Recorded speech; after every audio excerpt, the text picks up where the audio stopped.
ಪೃಷ್ಠಭಾಗಕ್ಕೆ ಹತ್ತಲಿ. ಸಾಧ್ಯವಾದ್ರೆ ಆಂಕಲ್ಸ್ ಅನ್ನ ಹಿಡೀರಿ, ಇಲ್ಲವಾದ್ರೆ ನೆಲಕ್ಕೆ ಊರಿ, ಸೊಂಟ ಅಷ್ಟೇ ಮೇಲಕ್ಕೆ ಎತ್ತಿ. ನೋಡಿ, ಗುಡ್, ವೆರಿ ಗುಡ್. ತಲೆ ಹಾಗೆ ಇರಲಿ, ತಲೆ ಎತ್ಬಿಡಿ. ತಲೆ ಆರಾಮಾಗಿ ಇಟ್ಕೊಳ್ಳಿ.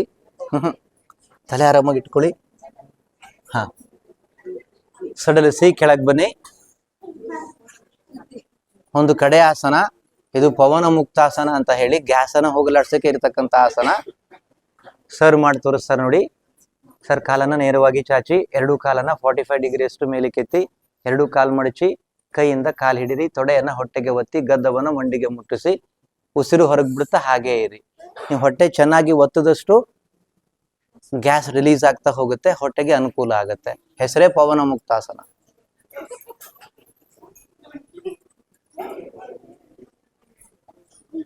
ಓಕೆ, ತಲೆ ಕೆಳಗಿಳಿಸಿ, ಕೈ ಕೆಳಗಿಳಿಸಿ, ಕಾಲನ್ನ ನೇರವಾಗಿ ಚಾಚಿ.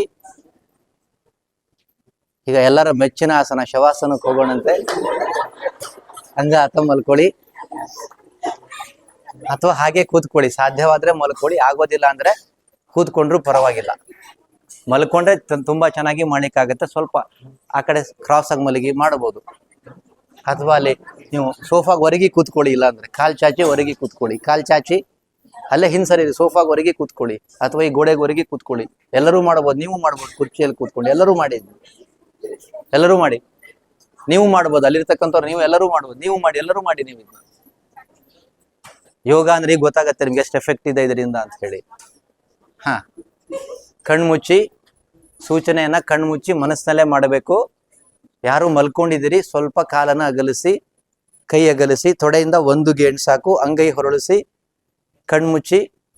ಈ ಸ್ಥಿತಿಗೆ ಶವಾಸನ ಅಂತ ಕರಿತೇವೆ. ಕೂತ್ಕೊಂಡವರು ಕಣ್ಮುಚ್ಚಿ ನಿಮ್ಮ ಕೈಯನ್ನ ತೊಡೆಯ ಮೇಲಿಡಿ, ಅಂಗೈ ಆಕಾಶ ನೋಡ್ತಿರಲಿ, ಬೆರಳು ಸ್ವಲ್ಪ ಮಡಚಿರಲಿ. ಬೆಳಿಗ್ಗೆಯಿಂದ ಹಿಡಿದು ಸಂಜೆಯವರೆಗೂ ಇದುವರೆಗೂ ನೀವು ಮಾಡಿರ್ತಕ್ಕಂತಹ ಎಲ್ಲಾ ಕೆಲಸಗಳನ್ನ ನೆನಪು ಮಾಡ್ಕೊಳ್ಳಿ. ಅದರಿಂದಾದಂತಹ ದೈಹಿಕ ಶ್ರಮವನ್ನ ಗಮನಿಸಿ. ಏನಾದ್ರೂ ಟೆನ್ಷನ್ ಉಂಟಾಗಿದ್ರೆ, ಒತ್ತಡ ಉಂಟಾಗಿದ್ರೆ ಗಮನಿಸಿ. ಯೋಗಾಭ್ಯಾಸದಿಂದ ದೊರೆತ ಶಾರೀರಿಕ ಹಗುರುತನ ಗಮನಿಸಿ. ಮನಸ್ಸಿಗೆ ದೊರೆತ ಉಲ್ಲಾಸತನ ಗಮನಿಸಿ. ಎಲ್ಲಾದ್ರೂ ನೋವು ಸೆಳೆತ ಇದ್ರೆ ಗಮನಿಸಿ. ದೇಹವನ್ನ ಮನಸ್ಸನ್ನ ವಿಶ್ರಾಂತಿಗೊಳಿಸೋಣ. ಹೊರಗಿನ ಜಗತ್ತಿನ ಸಂಪರ್ಕದಿಂದ ದೂರವಾಗ್ತಾ ನಿಮ್ಮ ಮೇಲೆ ಗಮನವನ್ನ ಹರಿಸಿ, ತಲೆಯಿಂದ ಹಿಡಿದು ಪಾದದವರೆಗೂ ಬರುವ ಎಲ್ಲಾ ಭಾಗಗಳನ್ನ ಒಮ್ಮೆ ಸ್ಕ್ಯಾನ್ ಮಾಡಿ.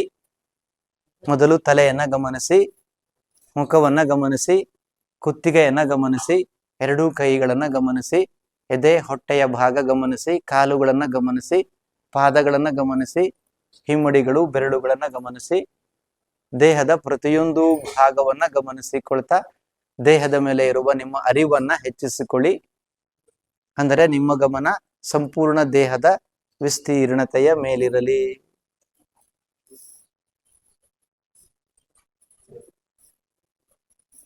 ಈಗ ಸಂಪೂರ್ಣ ದೇಹದಿಂದ ನಿಮ್ಮ ಅರಿವನ್ನ ದೂರ ಮಾಡಿಕೊಂಡು ಕೇವಲ ಹೊಟ್ಟೆಯ ಮೇಲೆ ಗಮನ ಹರಿಸಿ. ಒಂದು 6-7 ಸಲ ದೀರ್ಘವಾಗಿ ಉಸಿರಾಡಿ. ಉಸಿರು ತಗೋತಾ ಬೆಲೂನ್ ಉಬ್ಬಿಸುವ ಹಾಗೆ ಹೊಟ್ಟೆ ಉಬ್ಬಿಸಿ, ಉಸಿರು ಬಿಡುತ್ತಾ ಹೊಟ್ಟೆ ಒಳಗೆ ಹೋಗ್ತಿರಲಿ.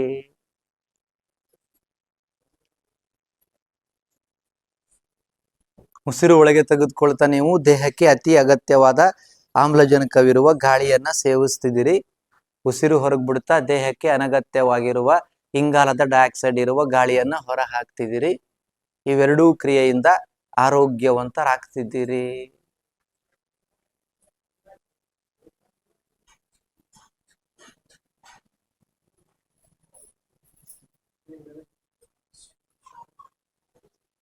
ಈಗ ಹೊಟ್ಟೆ ದೀರ್ಘ ಶ್ವಾಸೋಚ್ಚಾರದಿಂದ ನಿಮ್ಮ ಗಮನವನ್ನು ದೂರ ಮಾಡಿಕೊಂಡು ವಿಚಾರಗಳ ಮೇಲೆ ಹರಿಸಿ. ನಿಮ್ಮ ವಿಚಾರಗಳ ಮೇಲೆ ಗಮನ ಹರಿಸಿರಿ. ವಿಚಾರಗಳು ಸಮುದ್ರದಲ್ಲಿ ಬಂದು ಹೋಗುವ ಅಲೆಗಳ ಹಾಗೆ ದಡಕ್ಕೆ ಅಪ್ಪಳಿಸಿ ಒಂದರ ಮೇಲೆ ಒಂದು ವಾಪಸ್ ಹೋಗುವ ಹಾಗೆ ನಿಮ್ಮ ಮನಸ್ಸಿನಲ್ಲಿ ಬಂದು ಹೋಗ್ತಿರ್ತಾವ. ಯಾವುದೇ ವಿಚಾರ ಬಂದರೂ ಪರವಾಗಿಲ್ಲ, ಮೊದಲು ಅವುಗಳನ್ನ ಗುರುತಿಸಿರಿ, ಗಮನಿಸಿರಿ. ನಂತರ ಯಾವುದೇ ವಿಚಾರದ ಜೊತೆ ಸಂಪರ್ಕವನ್ನ ಇಟ್ಕೊಳ್ಳದೆ ಎಲ್ಲಾ ವಿಚಾರಗಳನ್ನ ನಿರ್ಲಕ್ಷ್ಯ ಮಾಡ್ತಾ ಹೋಗಿ, ವಿಚಾರಗಳಿಗೆ ಸ್ಪಂದಿಸದೆ ನಿರಾಸಕ್ತಿಯಿಂದ ಟಿವಿ ಮೊಬೈಲ್ ನೋಡುವ ಹಾಗೆ ವಿಚಾರಗಳನ್ನ ನೋಡ್ತಾ ಹೋಗಿರಿ.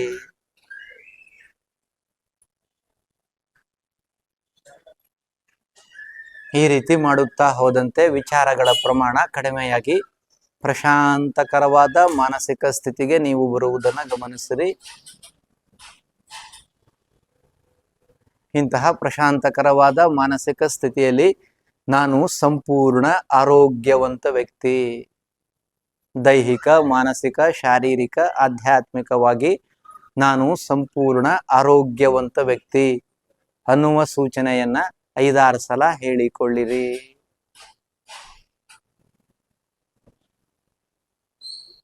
ದೈಹಿಕ, ಮಾನಸಿಕ, ಶಾರೀರಿಕ, ಆಧ್ಯಾತ್ಮಿಕವಾಗಿ ನಾನು ಸಂಪೂರ್ಣ ಆರೋಗ್ಯವಂತ ವ್ಯಕ್ತಿ.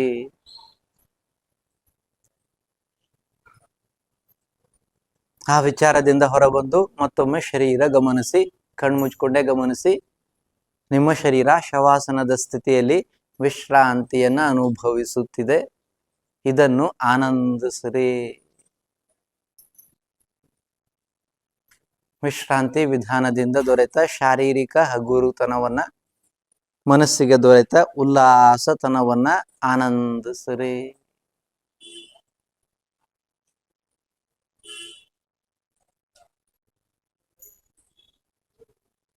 ವಿಶ್ರಾಂತಿ ವಿಧಾನವನ್ನ ಅನುಸರಿಸಿ ದೇಹ ಮತ್ತು ಮನಸ್ಸನ್ನ ವಿಶ್ರಾಂತಿಗೊಳಿಸಿದ್ದೀರಿ. ಈ ಸುಖಕರ ವಿಶ್ರಾಂತಿಯ ಅನುಭವವನ್ನ ಕಾಯ್ದುಕೊಳ್ಳುವ ನಿರ್ಧಾರ ತೆಗೆದುಕೊಳ್ಳಿ. ನೀವು ಮಾಡುವ ಎಲ್ಲಾ ಕೆಲಸಗಳನ್ನ ಸಮಾಧಾನದಿಂದ, ವಿಶ್ರಾಂತಿಯಿಂದ ಮಾಡಿ ಮುಗಿಸುವ ನಿರ್ಧಾರ ತೆಗೆದುಕೊಳ್ಳಿ.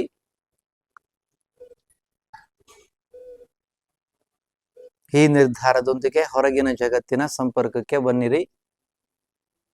ಪರಿಸರದಲ್ಲಿ ಆಗುತ್ತಿರುವ ಅನೇಕ ಶಬ್ದ ಕೇಳ್ತಾ ವಾಸ್ತವಿಕತೆಯ ಅರಿವಿಗೆ ಬನ್ನಿರಿ. ಕಾಲುಗಳನ್ನ ಅಲುಗಾಡಿಸ್ರಿ, ಕೈಗಳನ್ನ ಸಹ ಅಲುಗಾಡಿಸ್ರಿ. ಕಾಲುಗಳನ್ನ ಜೋಡಿಸಿ, ಕೈಗಳನ್ನ ಜೋಡಿಸಿ, ಕಣ್ ತೆಗೆದು ಸುತ್ತಮುತ್ತಲು ನೋಡಿರಿ. ನಿಧಾನವಾಗಿ ಬಲಗಡೆಗೆ ಹೊರಳಿ ಎದ್ದು ಕುಳಿತುಕೊಳ್ಳಿರಿ.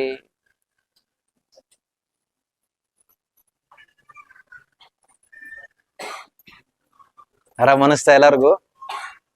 ಹೇಗ ಅನಿಸ್ತಾ ಇದೆ ಈಗ? ರಿಲ್ಯಾಕ್ಸ್ ಆಗಿದ್ದೀರಾ ಇಲ್ವೋ? ಏನು ಮಾತಾಡ್ತಾನೆ ಇಲ್ಲ? ಅಥವಾ ನಿದ್ದೆಗೆ ಹೋಗಿದ್ದೀರ ಪೂರಾ? ರಿಲ್ಯಾಕ್ಸ್ ಅನಿಸುತ್ತಾ ಇಲ್ಲಿ? ಅನಿಸುತ್ತಲ್ಲ? ವ್ಯತ್ಯಾಸ ಗೊತ್ತಾಗತ್ತಲ್ಲ? ಅದಕ್ಕೆ ಯೋಗ ಅಂತಂದ್ರೆ ಮನ ಪ್ರಶಮನೋಪಾಯ ಯೋಗ ಇತ್ಯಭಿಧೀಯತೆ ಅಂತ ಹೇಳ್ತಾರೆ. ಮನಸ್ಸನ್ನ ಅತ್ಯಂತ ಪ್ರಶಾಂತಕರವಾದ ಸ್ಥಿತಿಗೆ ತೆಗೆದುಕೊಂಡು ಹೋಗುವಂತ ಸಾಧನಕ್ಕೆ ನಾವು ಯೋಗ ಅಂತ ಕರಿಬಹುದು ಅಂತ. ಒಂದು ಸಣ್ಣ ಎಕ್ಸಾಂಪಲ್ ಇದು. ನಾನು ಬರೀ 5 ನಿಮಿಷಕ್ಕಿಂತ ಕಡಿಮೆ ಮಾಡಿಸ್ದೆ. ಇದೇ ರೀತಿ ಯೋಗದಲ್ಲಿ ಯೋಗ ನಿದ್ರಾ ಅಂತ ಬರುತ್ತೆ. ಇಲ್ಲಿ 45 ನಿಮಿಷ ಈ ರೀತಿ ನಾವು ವಿಶ್ರಾಂತಿ ಪಡಿಬಹುದು. ನಾನು ಯಾರಿಗೂ ನಿದ್ದೆ ಮಾಡಕ್ಕೆ ಹೇಳಿಲ್ಲ. ಹೊರಗಡೆ ಶಬ್ದ ಇತ್ತು, ಎಲ್ಲಾನು ಇತ್ತು, ನೀವು ಒತ್ತಡದಲ್ಲೂ ಇರ್ಬೋದು. ಇಲ್ಲಿ ನಿಮ್ಮ ಮೇಲೆ ನೀವು ಅರಿವನ್ನ ಬೆಳೆಸ್ಕೋತಾ ಹೋದಷ್ಟು ನಿಮ್ಮಲ್ಲೇ ಶಾಂತಿ ಇದೆ, ಸಮಾಧಾನ ಇದೆ, ನಿಮ್ಮಲ್ಲೇ ಎಲ್ಲವೂ ಇದೆ. ಹೊರಮುಖವಾಗಿ ಹೋದಾಗ ದುಃಖ, ನೋವುಗಳು ಕಂಡು ಬರುತ್ತೆ ಅಂತ ಹೇಳ್ತಾರೆ. ಶವಾಸನ ಗ್ರೇಟ್ ಎಕ್ಸಾಂಪಲ್ ಇದು. ನೀವು 10 ನಿಮಿಷ ಮಾಡಿದ್ರೆ 2 ತಾಸು ನಿದ್ದೆ ಮಾಡಿದಾಗ ಏನು ಸುಖ ಸಿಕ್ಕಿರುತ್ತಲ್ಲ ಅಷ್ಟೊಂದು ಅನುಭವ ಕಂಡು ಬರುತ್ತೆ. BP ಕಡಿಮೆ ಆಗುತ್ತೆ, ಹೃದಯದ ಬಡಿತ ಕಡಿಮೆ ಆಗುತ್ತೆ, ವಿಚಾರಗಳ ವೇಗ ಕಡಿಮೆ ಆಗುತ್ತೆ, ಹೆಚ್ಚು ಕ್ರಿಯಾತ್ಮಕವಾಗಿ ಬದುಕಲಿಕ್ಕೆ ಅನುಕೂಲ ಮಾಡಿಕೊಡುತ್ತೆ. ಇಲ್ಲಿ ನಾನು ಬೆಳಿಗ್ಗೆಯಿಂದ ಇವತ್ತು 7 ಸಲ ಯೋಗ ಮಾಡಿಸಿದ್ದೀನಿ. ಯೋಗ ಡೇ ಇರೋ ಕಾರಣಕ್ಕೆ ಇಲ್ಲಿ ಏನು ಸುಸ್ತಿಲ್ಲ, ಏನಿಲ್ಲ. ಬೇಕಾದ್ರೆ ಇನ್ನೂ 10 ಬ್ಯಾಚ್ ಕಂಡಕ್ಟ್ ಮಾಡಿದ್ರು ಸಾಮರ್ಥ್ಯ ಬರುತ್ತೆ. ಯಾಕಂದ್ರೆ ಮೆಂಟಲ್ ಫಿಟ್ನೆಸ್ ಬಹಳ ಇಂಪಾರ್ಟೆಂಟ್.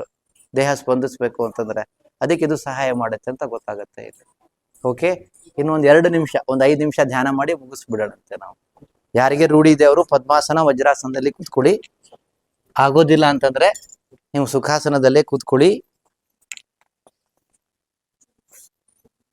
ಯಾರಿಗೆ ಸ್ವಲ್ಪ ಬೆನ್ನೋವಿತ್ತು, ತೊಂದರೆ ಇದ್ರೆ ಬೇಕಾದ್ರೆ ಹೊರಗೆ ಕೂತ್ಕೊಳ್ಳಿ, ಸೋಫಾಗಾಗ್ಲಿ ಅಥವಾ ಗೋಡೆಗಾಗ್ಲಿ. 2 ಕೈಯನ್ನ ಈ ರೀತಿ ಚಿನ್ಮುದ್ರೆಯಲ್ಲಿ ಇಟ್ಕೋಬೇಕು. ಮೊದಲು ನಮಸ್ಕಾರ ಸ್ಥಿತಿಗೆ ಬಂದು ನಿಮ್ಮ ಇಷ್ಟ ದೇವತೆಗೆ ಮತ್ತೊಮ್ಮೆ ನಮಸ್ಕರಿಸಿ. ಕೈಗಳನ್ನ ಚಿನ್ಮುದ್ರೆಯಲ್ಲಿ ಇಟ್ಕೊಳ್ಳಿ. ಕಣ್ಮುಚ್ಚಿ.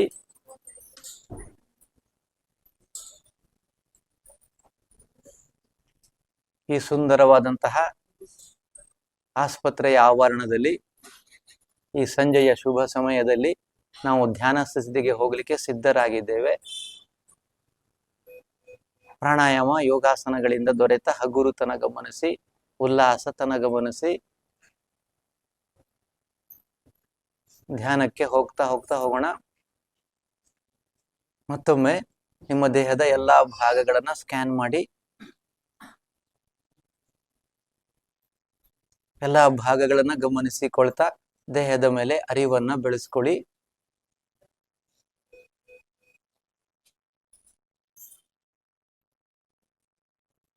ದೇಹದ ಅರಿವಿನಿಂದ ದೂರವಾಗ್ತಾ ಉಸಿರಾಟವನ್ನ ಗಮನಿಸಿ. ಮೊದಲಿಗಿಂತಲೂ ನೀವು ದೀರ್ಘವಾಗಿ ಆಳವಾಗಿ ಉಸಿರಾಟವನ್ನ ಮಾಡ್ತಾ ಇದ್ದೀರಿ. ಉಸಿರು ಒಳಗೆ ತೆಗೆದುಕೊಳ್ತಾ ನಿಮ್ಮ ಹೊಟ್ಟೆ ಬಲೂನ್ ಉಬ್ಬುವ ಹಾಗೆ ಉಬ್ತಿದೆ. ಉಸಿರು ಹೊರಗೆ ಬಿಡುತ್ತಾ ಹೊಟ್ಟೆ ಒಳಗೆ ಹೋಗ್ತಿದೆ. ಸಹಜ ಉಸಿರಾಟವನ್ನ ಗಮನಿಸ್ತಾ ಹೋಗಿ. ಒತ್ತಾಯ ಪೂರ್ವಕವಾಗಿ ಉಸಿರಾಟ ಮಾಡಬೇಡಿ.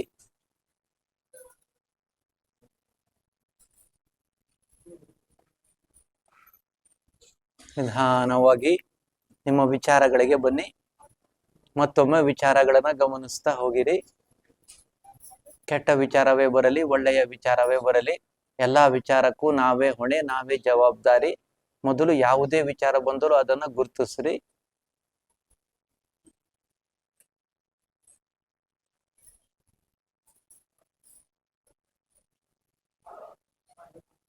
You are as you think ಅನ್ನುವ ಒಂದು ಗಾದೆ ಮಾತು.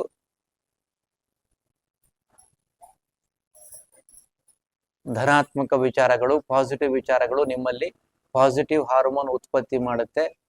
ನೆಗೆಟಿವ್ ಥಾಟ್ಸ್ಗಳು ಸ್ಟ್ರೆಸ್ ಹಾರ್ಮೋನ್ ಜಾಸ್ತಿ ಮಾಡುತ್ತೆ. ಈಗ ಋಣಾತ್ಮಕ ವಿಚಾರಗಳನ್ನ ಹೊರಗೆ ಹಾಕ್ತಾ ಹೋಗಿ. ದ್ವೇಷ, ಅಸೂಯೆ, ಸಿಟ್ಟು, ಹೆದರಿಕೆ, ದುಃಖ, ಆತಂಕದಂತಹ ವಿಚಾರಗಳನ್ನ, ಭಾವನೆಗಳನ್ನ ಬದಿಗೊತ್ತಿ ಎಲ್ಲರ ಒಳಿತಿಗಾಗಿ ಪ್ರಾರ್ಥಿಸಿರಿ. ಅದರ ಬದಲು ದ್ವೇಷ, ಅಸೂಯೆ, ಸಿಟ್ಟು, ಹೆದರಿಕೆ ಇವುಗಳ ಬದಲು ಶಾಂತಿ, ಸಹನೆ, ತಾಳ್ಮೆ, ಸರಳತೆ, ಶ್ರದ್ಧೆ ಇವುಗಳನ್ನ ಬೆಳೆಸ್ಕೊಳ್ಳಿಕ್ಕೆ ಪ್ರಯತ್ನಿಸ್ತಾ ಹೋಗಿ.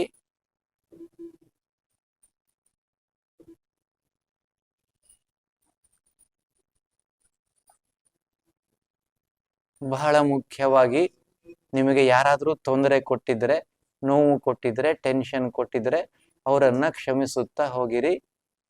ಯಾರ ಬಗ್ಗೆಯೂ ದ್ವೇಷ, ಮತ್ಸರ, ಅಸೂಯೆ ಬೇಡ. ಸದಾ ಗಮನದಲ್ಲಿಡಿ. ಭಾವನೆಗಳ ಉದ್ರೇಕ ಸ್ಥಿತಿಯಲ್ಲಿ, ಉದಾಹರಣೆಗೆ ನೀವು ಸಿಟ್ಟಾದಾಗ ನಿಮ್ಮ BP ಹೆಚ್ಚಿಗೆ ಆಗುತ್ತೆ, ನಿಮ್ಮ ಹೃದಯ ಹೆಚ್ಚು ಬಡ್ಕೊಳ್ಳುತ್ತೆ, ನಿಮ್ಮ ಹೊಟ್ಟೆಯಲ್ಲಿ ಆಮ್ಲದ ಉತ್ಪತ್ತಿ ಜಾಸ್ತಿ ಆಗುತ್ತೆ. ಮೊದಲು ಪರಿಣಾಮ ನಿಮಗೆ, ನಂತರ ಉಳಿದವರಿಗಾಗಬಹುದು. ಹಾಗಾಗಿ ಸದಾ ಧನಾತ್ಮಕ ವಿಚಾರಗಳನ್ನೇ ಬೆಳೆಸ್ಕೊಳ್ಳೋದನ್ನ ರೂಢಿ ಮಾಡ್ಕೊಳ್ಳಿ.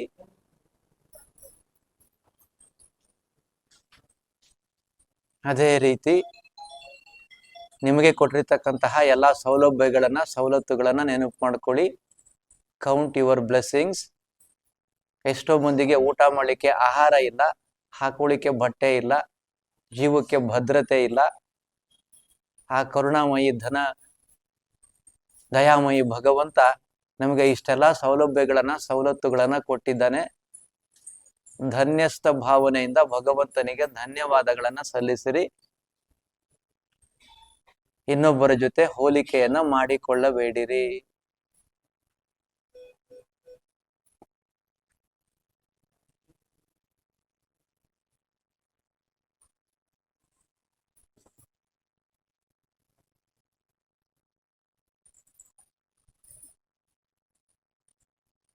ಪರೋಪಕಾರಂ ಇದಂ ಜೀವನಂ. ಇತರರಿಗೆ ಉಪಕಾರ ಮಾಡುವುದೇ ಜೀವನದ ಮೂಲ ಉದ್ದೇಶ. ನಾವು ಇವತ್ತು ಸುಖವಾಗಿ ಚೆನ್ನಾಗಿ ಬದುಕ್ತಿದ್ದೀವಿ ಅಂತಾದರೆ ಎಷ್ಟೋ ಕಾಣದ ಮುಖಗಳು ನಮಗೆ ಸಹಾಯ ಮಾಡ್ತಾ ಇದೆ, ಎಷ್ಟೋ ಕಾಣುವ ಮುಖಗಳು ನಮಗೆ ಸಹಾಯ ಮಾಡ್ತಾ ಇದೆ. ನೀವು ಹಣ್ಣನ್ನ ಖರೀದಿ ಮಾಡ್ಲಿಕ್ಕೆ ಹೋದಾಗ ಆ ಹಣ್ಣಿನ ವ್ಯಾಪಾರಿಯ ಮುಖ ಕಾಣಬಹುದು, ಆದ್ರೆ ಆ ಹಣ್ಣು ಬೆಳೆದಿರ್ತಕ್ಕಂಥ ರೈತ, ಆ ಹಣ್ಣನ್ನ ಮಾರುಕಟ್ಟೆಗೆ ತಂದಂತ ಇನ್ನೊಬ್ಬ ವ್ಯಕ್ತಿ, ಅವರ ಮುಖ ಕಾಣ್ತಾ ಇಲ್ಲ. ಹಾಗಾಗಿ ಎಲ್ಲರ ಒಳಿತಿಗಾಗಿ ಪ್ರಾರ್ಥನೆಯನ್ನ ಮಾಡಿ.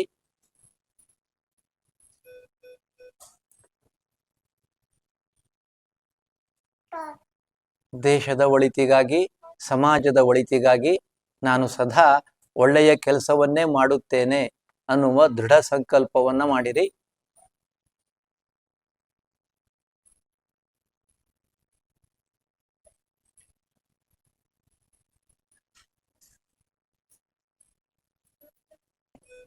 ಧ್ಯಾನ ಸ್ಥಿತಿಯಲ್ಲಿ ದೊರೆತ ಸಮಾಧಾನವನ್ನ ಆನಂದಿಸಿ, ಶಾಂತತೆಯನ್ನ ಆನಂದಿಸಿರಿ.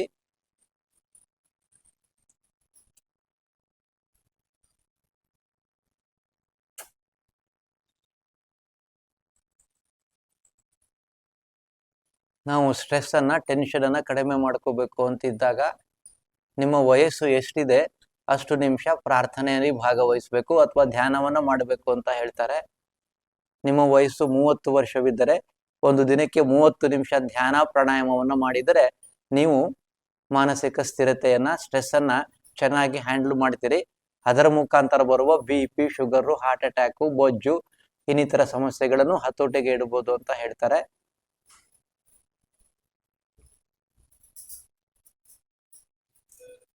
ಎಷ್ಟು ಸಾಧ್ಯವಾಗುತ್ತೋ ಅಷ್ಟು ನಿಮಿಷಗಳು ನಾನು ಪ್ರತಿನಿತ್ಯ ಕಡ್ಡಾಯವಾಗಿ ಧ್ಯಾನವನ್ನೇ ಮಾಡ್ತೇನೆ, ಜಗತ್ತಿನ ಒಳಿತಿಗಾಗಿ ಉದಾತ್ತ ವಿಚಾರಗಳನ್ನೇ ಮಾಡ್ತೇನೆ ಅನ್ನುವ ನಿರ್ಧಾರವನ್ನ ತೆಗೆದುಕೊಳ್ಳಿ ಮತ್ತು ಅದಕ್ಕೆ ಬದ್ಧರಾಗಿರಿ.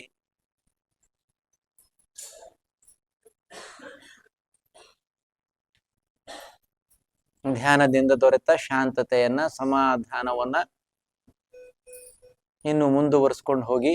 ನಿಮ್ಮ ಡ್ಯೂಟಿ ಮುಗಿಯುವ ತನಕನೂ, ಮುಗಿದ ಮೇಲೆಯೂ ಮುಂದುವರಿಸ್ಕೊಂಡು ಹೋಗುವ ಗಟ್ಟಿತನವನ್ನು ಬೆಳೆಸ್ಕೊಳ್ಳಿ. ಬಾಹ್ಯ ಜಗತ್ತಿನ ಸಂಪರ್ಕಕ್ಕೆ ಬನ್ನಿ. ಜನರ ಮಾತಿನ ಶಬ್ದ, ಅಲ್ಲಿ ಇಲ್ಲಿ ಕೇಳುವ ಹಕ್ಕಿಗಳ ಚಿಲಿಪಿಲಿ ಇಂಚರ, ಆ ಫೋನ್ ಬೀಪಿನ ಶಬ್ದ ಗಮನಿಸ್ತಾ ಹೋಗಿ.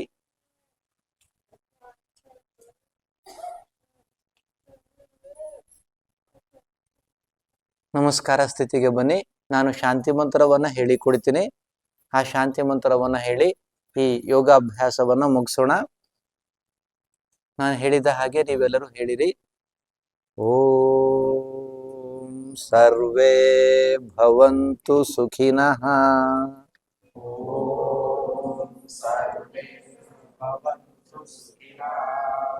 ಸರ್ವೇ ಸಂತು ನಿರಾಮಯಃ.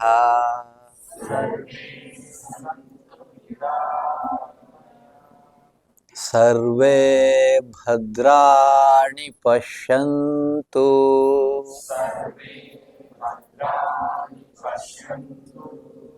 ಮಾ ಕಶ್ಚಿತ್ ದುಃಖ ಭಾಗ್ ಭವೇತ್.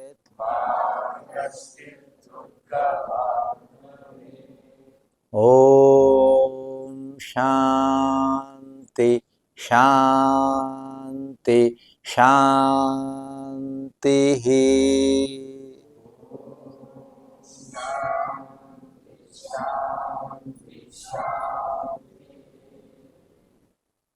ಈ ಶಾಂತಿ ಮಂತ್ರದ ಅರ್ಥ ಸರ್ವೇ ಭವಂತು ಸುಖಿನಃ, ಎಲ್ಲರೂ ಸುಖವಾಗಿರಲಿ. ಸರ್ವೇ ಸಂತು ನಿರಾಮಯಃ. ನಿರಾಮಯ ಅಂತಂದ್ರೆ ಅನಾರೋಗ್ಯ, ನಿರಾಮಯ ಅಂತಂದ್ರೆ ಆರೋಗ್ಯ. ಎಲ್ಲರೂ ಆರೋಗ್ಯದಿಂದ ಇರಲಿ. ಸರ್ವೇ ಭದ್ರಾಣಿ ಪಶ್ಯಂತು, ಎಲ್ಲರಿಗೂ ಒಂದು ಭದ್ರತೆ ಸಿಗಲಿ. ಇದರ ಮುಖಾಂತರ ನಮ್ಮ ದುಃಖವನ್ನ ಕಡಿಮೆ ಮಾಡು ಓ ಭಗವಂತ ಅನ್ನುವುದಕ್ಕೆ ಶಾಂತಿ ಮಂತ್ರ ಅಂತ ಕರೀತಾರೆ. ಕಣ್ತಗಿರಿ, ಕೈಗಳನ್ನ ಚೆನ್ನಾಗಿ ಉಜ್ಕೊಳ್ಳಿ. ಆ ಕೈಗಳ ಬಿಸಿ ಸ್ಪರ್ಶವನ್ನ ದೇಹದ ಎಲ್ಲಾ ಭಾಗಗಳಿಗೆ ಮುಟ್ಟಿಸಿ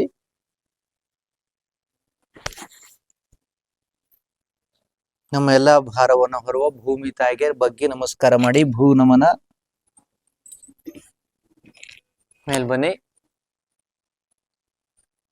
ಸ್ವಲ್ಪ ಸಮರಿ ಮಾಡಿ ಹೇಳ್ತೀನಿ. ನಾನು ನಿಮಗೆ ಬ್ರೀತಿಂಗ್ ಎಕ್ಸರ್ಸೈಸ್ ತೋರಿಸ್ಕೊಟ್ಟೆ, ಕಪಾಲಭಾತಿ ತೋರಿಸ್ಕೊಟ್ಟೆ, ನಾಡಿ ಶೋಧನ, ಶೀತಲಿ ಮತ್ತು ಬ್ರಹ್ಮರಿ ಪ್ರಾಣಾಯಾಮ ತೋರಿಸ್ಕೊಟ್ಟೆ.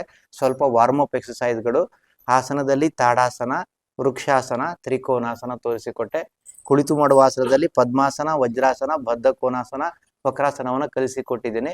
ಮಲಗಿ ಮಾಡುವ ಆಸನದಲ್ಲಿ ಸೇತು ಬಂಧಾಸನ ಮತ್ತು ಪವನ ಮುಕ್ತಾಸನ ತೋರಿಸಿಕೊಟ್ಟಿದ್ದೇನೆ. ಕಡೆಯದಾಗಿ ಎಲ್ಲರ ಅಚ್ಚುಮೆಚ್ಚಿನ ಶವಾಸನದಲ್ಲಿ ವಿಶ್ರಾಂತಿಗೊಳಿಸಿದ್ದೀನಿ. ಅದಾದ ಮೇಲೆ ಸ್ವಲ್ಪ ಒಂದು ಧ್ಯಾನದ ರುಚಿಯನ್ನು ತೋರಿಸಿದ್ದೀನಿ. ನೀವು ಹಣ್ಣು ಖರೀದಿ ಮಾಡಕ್ಕೆ ಹೋದಾಗ ಇಡೀ ಹಣ್ಣನ್ನೇ ತಗೊಳ್ಳೋದಿಲ್ಲ, ನೀವು ಒಂದು ಸ್ಯಾಂಪಲ್ ನೋಡ್ತೀರಿ. ಹಾಗೆ ಧ್ಯಾನ ಅಂದ್ರೆ ಸ್ವಲ್ಪ ಸ್ಯಾಂಪಲ್ ತೋರಿಸ್ಕೊಟ್ಟಿದ್ದೀನಿ. ಪ್ರತಿನಿತ್ಯ ಮಾಡ್ತಾ ಮಾಡ್ತಾ ಹೋದಾಗ ನಿಮ್ಗೆ ಗೊತ್ತಾಗುತ್ತೆ ಏನು ವ್ಯತ್ಯಾಸ ಇದೆ. ನಿಮ್ಮ ಅನಾರೋಗ್ಯ ಪೂರ್ತಿ ಹತೋಟಿಗೆ ಬರುತ್ತೆ. ಏನಾದರೂ ಇದ್ರೆ ಔಷಧಿಗಳ ಸೇವನೆ ಕಡಿಮೆ ಆಗ್ತಾ ಹೋಗುತ್ತೆ. ಆರೋಗ್ಯವಂತವಾಗಿ ಬದುಕಲಿಕ್ಕೆ ಇದು ಸಾಧನೆ ಆಗುತ್ತೆ.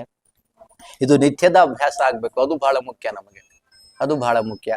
ಸೊ ಇಲ್ಲಿಗೆ ಕರೆಸಿ ನನಗೆ ಯೋಗವನ್ನ ನಿಮಗೆ ಹೇಳ್ಕೊಳ್ಳಿಕ್ಕೆ ಸಾಕಷ್ಟು ಸಮಯಾವಕಾಶವನ್ನ ಕೊಟ್ಟು ಅನುಕೂಲ ಮಾಡಿ ಕೊಟ್ಟಿದ್ದಕ್ಕೆ ಡಾಕ್ಟರ್ ಜೀವನಗೌಡ ಸರ್ಗೆ ನಾನು ಅತ್ಯಂತ ತುಂಬು ಹೃದಯದ ಧನ್ಯವಾದಗಳನ್ನ ಸಲ್ಲಿಸ್ತೇನೆ. ಅದೇ ರೀತಿ ಸೌಖ್ಯದ ಆಸ್ಪತ್ರೆಯ ಎಲ್ಲ ಮ್ಯಾನೇಜ್ಮೆಂಟಿನವರಿಗೆ, ಇಲ್ಲಿ ಸೇರಿತಕ್ಕಂತಹ ಎಲ್ಲ ಸಿಬ್ಬಂದಿ ವರ್ಗದವರಿಗೆ, ವೈದ್ಯರಿಗೆ, ಎಲ್ಲರಿಗೂ ಸಹ ಪರೋಕ್ಷವಾಗಿ ಅಪರೋಕ್ಷವಾಗಿ ಎಲ್ಲರಿಗೂ ಸಹ ಸೇರಿದವರಿಗೆ ನಾನು ನಮಸ್ಕಾರವನ್ನ ಸಲ್ಲಿಸ್ತೇನೆ. ದಯಮಾಡಿ ಯೋಗ ಮಾಡಿ, ಭಾರತೀಯ ಪದ್ಧತಿ, ಭಾರತೀಯ ಸಂಸ್ಕೃತಿ, ಯೋಗ ಬೆಳೆಸಿ, ಯೋಗ ಉಳಿಸಿ, ಆರೋಗ್ಯವನ್ನ ಕಾಪಾಡಿಕೊಳ್ಳಿ ಅಂತ ಹೇಳಿ ನನಗೆ ನನ್ನ ಮಾತಿಗೆ ಧನ್ಯವಾದ ಹೇಳ್ತೀನಿ. Thank you one and all.